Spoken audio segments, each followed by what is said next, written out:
माननीय गृह मंत्री जी।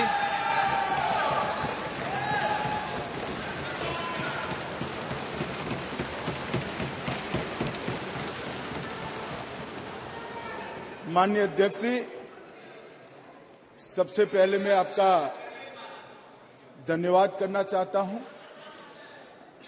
कि एक युग बदलने वाले विधेयक पर बोलने के लिए आपने मुझे अनुमति दी है। माननीय अध्यक्ष जी, संविधान को संशोधित करने वाले 128वें संविधान संशोधन के समर्थन में बात करने के लिए मैं यहां खड़ा हुआ हूं। माननीय अध्यक्ष जी,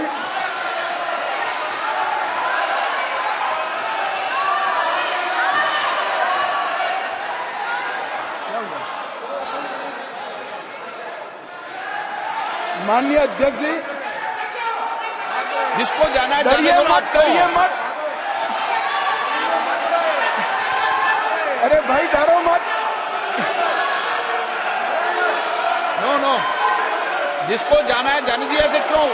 प्लीज, कोई भी सदन में रुक सकता है, जा सकता है। माननीय अध्यक्ष जी, प्लीज, नो। माननीय अध्यक्ष जी,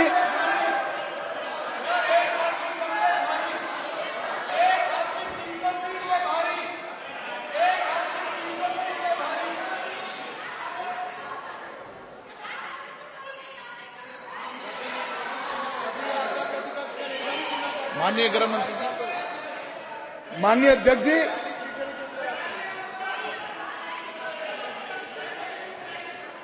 कल का दिन भारतीय संसद के इतिहास में स्वर्ण अक्षरों से लिखा जाएगा। कल गणेश चतुर्थी थी, कल संवत्सरी थी, कल नए सदन का पहली बार कार्य का श्री गणेश हुआ और कल ही के दिन वर्षों से जो लंबित था वो महिलाओं को आरक्षण अधिकार देने का बिल इस सदन में पेश हुआ। माननीय अध्यक्ष जी, आपके माध्यम से मैं इस सदन के नेता और देश के प्रधानमंत्री श्रीमान नरेंद्र मोदी जी को हृदय से साधुवाद देना चाहता हूं कि 140 करोड़ की आबादी में 50% जिसका हिस्सा है वो मातृशक्ति को सच अर्थ में सम्मानित करने का काम माननीय प्रधानमंत्री जी ने किया। माननीय अध्यक्ष जी, ये जो संविधान संशोधन है, ये संविधान संशोधन जैसे ही दोनों सदन सबके सहयोग से पारित करते हैं, उसके साथ ही देश की लोकसभा और देश के सभी राज्यों की विधानसभाओं में 1/3 स्थान मातृशक्ति के लिए आरक्षित हो जाए। इसलिए ये बिल के अंदर अनुच्छेद 239A जो दिल्ली की विधानसभा से संबंधित है, उसमें बदलाव लेकर मेरे साथी मंत्री मेघवाल जी आए हैं। नया अनुच्छेद 330A जो लोकसभा में 1/3 मातृशक्ति का आरक्षण करेगा। नया अनुच्छेद 332A जो राज्यों की विधानसभा में 1/3 मातृशक्ति का आरक्षण करेगा और इसके साथ साथ एससी और एसटी वर्ग के लिए जितनी भी सीटें रिजर्व है उसमें भी 1/3 सीटें मातृशक्ति के लिए आरक्षित हो जाएगी। माननीय अध्यक्ष जी, इसके साथ महिलाओं के अधिकार की एक लंबी लड़ाई का अंत हो जाएगा और जिसकी कल्पना इस G20 की बैठक में सम्माननीय नरेंद्र भाई ने समग्र विश्व के सामने रखी वुमन लेड डेवलपमेंट, उसके नए युग के श्री गणेश इसी बिल से होने जा रहे हैं। क्योंकि अब इस देश की माता, इस देश की मातृशक्ति, इस देश की बेटी न केवल नीतियों के अंदर अपना हिस्सा पाएगी, नीति निर्धारण करने में भी अपने पद को सुरक्षित कर पाएगी। माननीय अध्यक्ष जी, कुछ पार्टी के लिए महिला सशक्तिकरण एक पॉलिटिकल एजेंडा हो सकता है। कुछ पार्टियों के लिए महिला सशक्तिकरण, माननीय अध्यक्ष जी, एक राजनीतिक मुद्दा हो सकता है। कुछ पार्टियों के लिए महिला सशक्तिकरण का नारा ये चुनाव जीतने का एक हथियार हो सकता है, परंतु मेरी पार्टी और मेरे नेता नरेंद्र मोदी जी के लिए महिला सशक्तिकरण राजनीतिक मुद्दा नहीं है।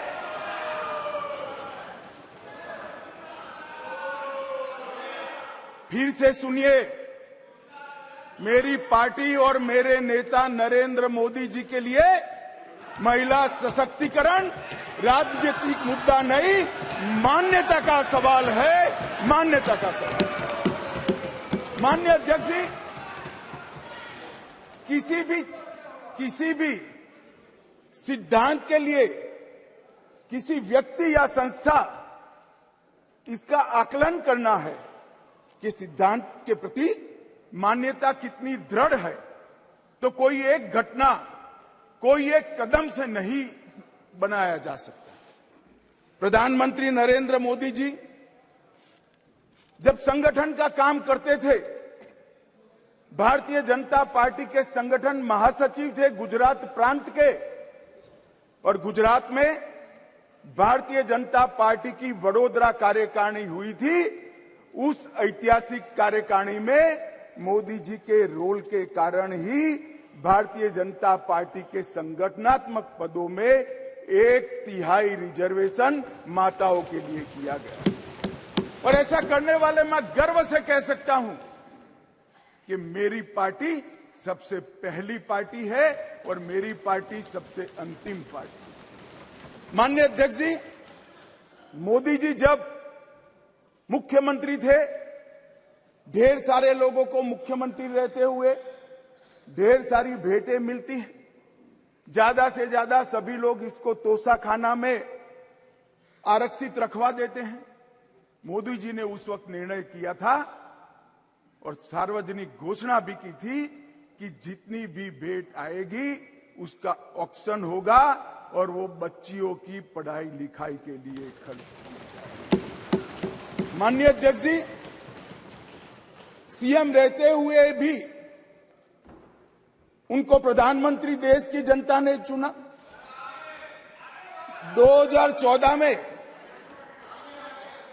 उनको प्रधानमंत्री पद के प्रत्याशी घोषित करने के बाद चुनाव हुआ और 30 साल के बाद इस देश की महान जनता ने पूर्ण बहुमत की एक सरकार मोदी जी के नेतृत्व में बनाने का मैंडेट दिया। और जब सरकार बनाने का समय आया, तब मोदी जी का स्वाभाविक था कि मुख्यमंत्री पद से इस्तीफा देना, और इस्तीफा देने के बाद ही वो प्रधानमंत्री बन सकते थे। तो मुख्यमंत्री पद से जब मोदी जी ने इस्तीफा दिया, तब इनके बैंक अकाउंट में माननीय अध्यक्ष जी, भाई उनको जवाब न दो। इनके बैंक अकाउंट में जितना भी मुख्यमंत्री की तनख्वाह से और जितना भी पैसा बचा था, वो सारा का सारा गुजरात सचिवालय की वर्ग 3 और 4 के कर्मचारियों की बच्चियों की पढ़ाई लिखाई के लिए। माननीय अध्यक्ष, इसके लिए कोई सर्कुलर नहीं था, इसके लिए कोई कानून नहीं बनाया था। यही मोदी जी थे जब गुजरात के मुख्यमंत्री थे, तब बेटी बचाओ बेटी पढ़ाओ का नारा देश भर में दिया और गुजरात में उनके प्रयासों से, जन जागृति के माध्यम से कोई कानून के बगैर लिंग अनुपात के अंदर बहुत बड़ा परिवर्तन कर लाखों बेटियों को पृथ्वी पर आने का अधिकार इस नरेंद्र मोदी जी ने। दोम धक्की धूप में मई महीने में पटवारी से लेकर मुख्यमंत्री तक पूरी की पूरी सरकार 5 दिनों तक गर्ल चाइल्ड एनरोलमेंट के लिए गांव-गांव में जाती थी। कोई कस्बा ऐसा नहीं होता था जहां पर सरकार के पदाधिकारी नहीं जाते थे। पंच, सरपंच, जिला पंचायत के सदस्य, तहसील पंचायत के सदस्य, विधायक, सांसद, मुख्यमंत्री, मंत्री सभी लोग जाते थे और बच्चियों को पढ़ाने के लिए, उनके एनरोलमेंट के लिए और ड्रॉप आउट रेशियो के कम करने के लिए, उनको फिर से पुनः दाखला दिलाने के लिए गांवों में निवास करते थे। माननीय अध्यक्ष जी, बेटी बचाओ बेटी पढ़ाओ, इसका परिणाम क्या था? एक और तो लिंग अनुपात में बहुत बड़ा अंतर आया और दूसरी ओर कांग्रेस पार्टी जो लेगेसी छोड़कर गई थी गुजरात में, उसमें प्राइमरी एजुकेशन में 37% ड्रॉप आउट रेशियो था और मोदी जी जब मुख्यमंत्री से प्रधानमंत्री बनने के आए तब वो 30% ड्रॉप आउट रेशियो घटकर 0.70% है। माननीय अध्यक्ष जी, इसलिए मैं कहता हूं कि हमारे लिए राजनीतिक मुद्दा नहीं है, हमारी मान्यता का मुद्दा है, हमारे स्वभाव का मुद्दा है, हमारी कार्य संस्कृति का मुद्दा है। माननीय अध्यक्ष जी, जहां तक नरेंद्र मोदी जी की केंद्र में सरकार बनी, ये कह रहे हैं कि पहले भी हुआ था, पहले रोक लिया गया, ये सब बातें तो मैं बाद में बताता हूं, परंतु ये जो महिला सशक्तिकरण की बात है, ये संविधान संशोधन से जुड़ी हुई नहीं है। महिलाओं के लिए सुरक्षा, सम्मान और सहभागिता, ये तीनों चीजें जिस दिन मोदी जी ने इस देश के प्रधानमंत्री पद का शपथ लिया, जिस दिन से भारतीय जनता पार्टी की सरकार बनी, इस सरकार का श्वास और प्राण दोनों बने हुए हैं। माननीय अध्यक्ष, कई ऐसी चीजें हैं जो हुई है। आज मैं कहना चाहता हूं माननीय अध्यक्ष जी, जिस दिन मोदी जी इस देश के प्रधानमंत्री बने, इस देश के 70 करोड़ लोग ऐसे थे जिनके घर में बैंक अकाउंट नहीं था।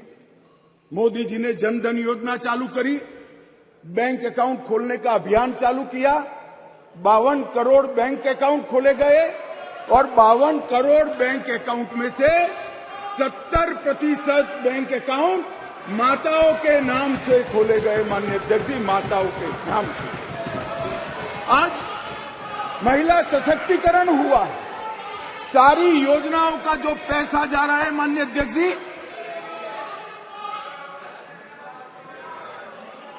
किसने 10 मिनट दिए मुझे? आप वहां बैठकर टाइम दोगे? अरे सुनने की आदत डालो भाई, आप वहां बैठकर मुझे टाइम दोगे?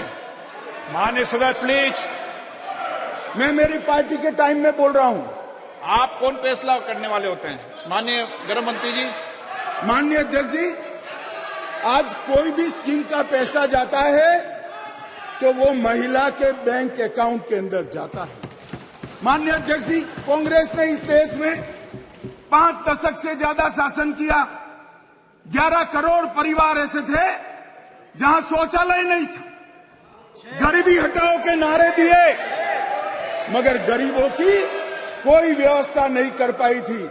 और जब एक घर में एक शौचालय नहीं होता है तो मान्यवर, सबसे ज्यादा तकलीफ युवा बेटी, बहन और मां को होती है। मान्यवर, शौचालय न होने की पीड़ा तो वही जान सकते हैं जिनके घर में युवा बेटी हो और शौचालय न हो। 11 करोड़ घर ऐसे थे जिनके घर में शौचालय नहीं था, मोदी जी ने पहले 5 साल के अंदर ही 11 करोड़ 72 लाख सदन की सहमति हो तो इस विधेयक के प्रस्ताव को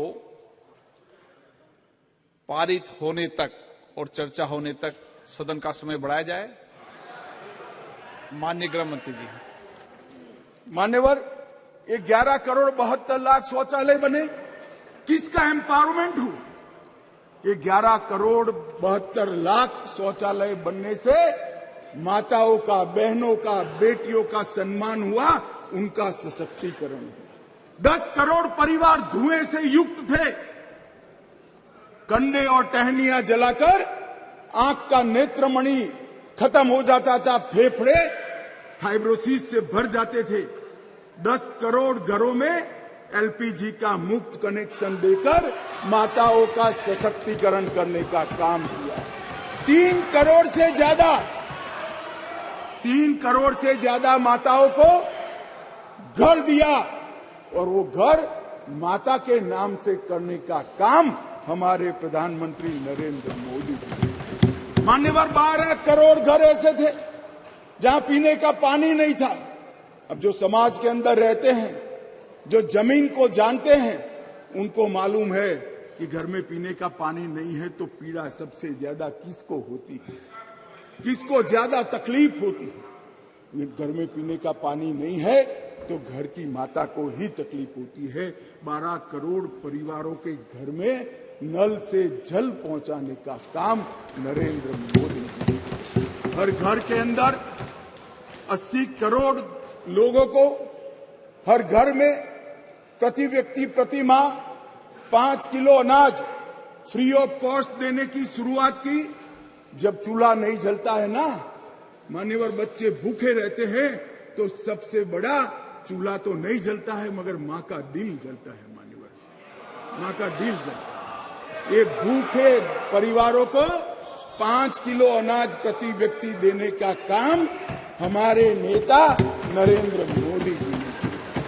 3 करोड़ 18 लाख सुकन्या समृद्धि खाते खोले। मान्यवर, 3 करोड़ महिलाओं को मातृवंदना योजना के तहत फायदा पहुंचाया। मान्यवर, लगभग 26 सप्ताह का मातृत्व अवकाश, पेड मैटरनिटी लीव देने का काम हमारे नेता नरेंद्र मोदी जी ने। और एम्पावरमेंट क्या होता है माननीय अध्यक्ष जी? आज दुनिया भर में विमान उड़ाने वाले पायलट में महिलाओं की संख्या 5% है, भारत में 15% है, और 10 साल में बढ़ेगी। इसको एम्पावरमेंट। मान्यवर, हम ये जो बिल लेकर आए हैं,